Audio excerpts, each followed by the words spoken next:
Segment of Bridge Street is sponsored by St. Joseph's Health Cardiovascular Institute. Boy,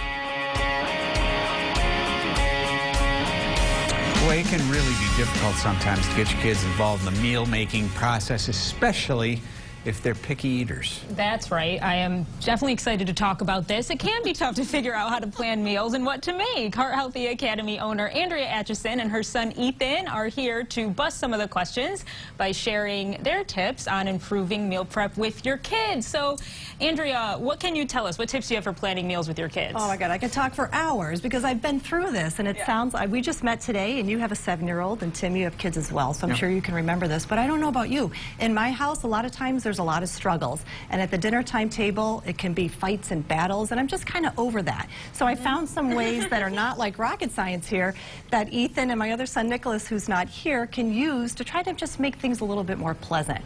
Yeah, I don't know about you, but like when I grew up, it was kind of like, you know, you're going to eat what I put on the table or else.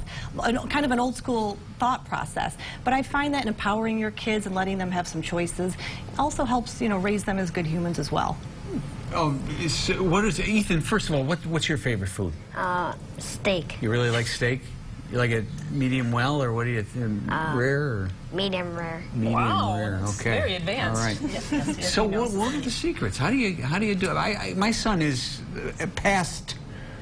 He's 24 and he's still not into cooking. Yeah, no, absolutely. So a few things that we tried to do to come up with some new methods is, you know, grab a notebook. This is just a simple notebook, piece of paper, and a pen. And we sit down for maybe 5 or 10 minutes at, like on a Sunday, and try to just plan some meals. Now, granted, this isn't going to work if you have like a 2-year-old at home. So my kids are a lot easier this kind of age to do that. And we just wrote down, you know, Sunday through Saturday, come up with some easy meals that you can make, and just write it down, and then you can head to the grocery store after that. Other things you can do is, you know, you want to make it fun for these kids.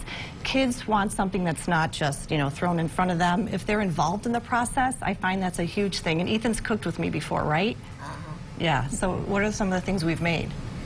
Zucchini lasagna, banana bread. Yeah, so last weekend we made zucchini lasagna. So I'm always trying to incorporate some healthy things as well, hence, you know, my company.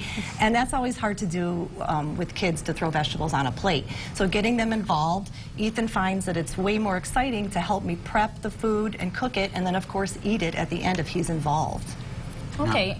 Now, I love some of these cookbooks that you brought here, and that's got to play toward the, you know, making it fun. It does. So only one of these is That's a great mine. idea. Santa brought one of them, but then we went to the library and we found, oh my God, there's a huge rack of cookbooks for the kids, all different ages. And which one that we found today that Tim just said?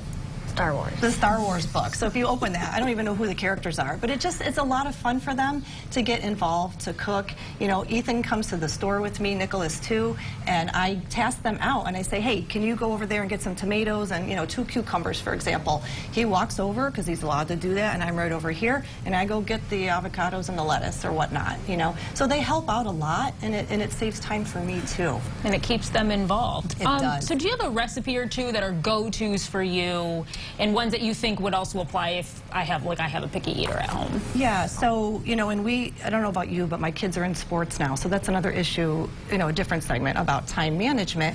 So sometimes we come up with the same things every week where it's like, okay, we're going to do Taco Tuesdays. Okay. And maybe we're going to use turkey meat to be a little bit healthier than ground beef. We love to do that. Ground chicken, ground turkey, tacos, simple, roll it in a burrito. Easy. You can add, you know, the kids can add lettuce, tomato, whatever they want to put inside. They love putting the cheese inside.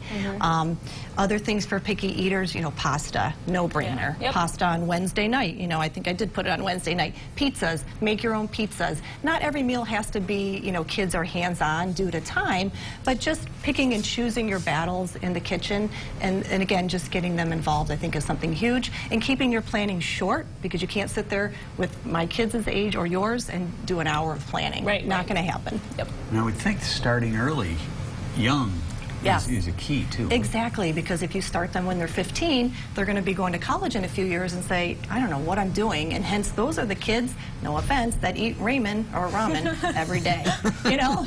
And so my kids are going to be eating sushi, right? Sushi from scratch. Medium rare steak. And medium rare steaks in the dorm room. Exactly, so we start them early.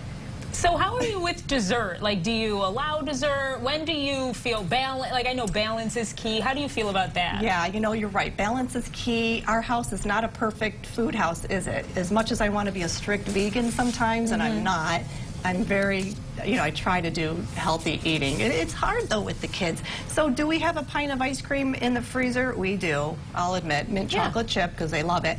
But I'm one where it's like, okay, you had a little bowl of ice cream. You don't need a cookie that's sitting over there that Grandma gave you at the same time. Yep. You know, so moderation, lots of sugar isn't good as well. Yeah.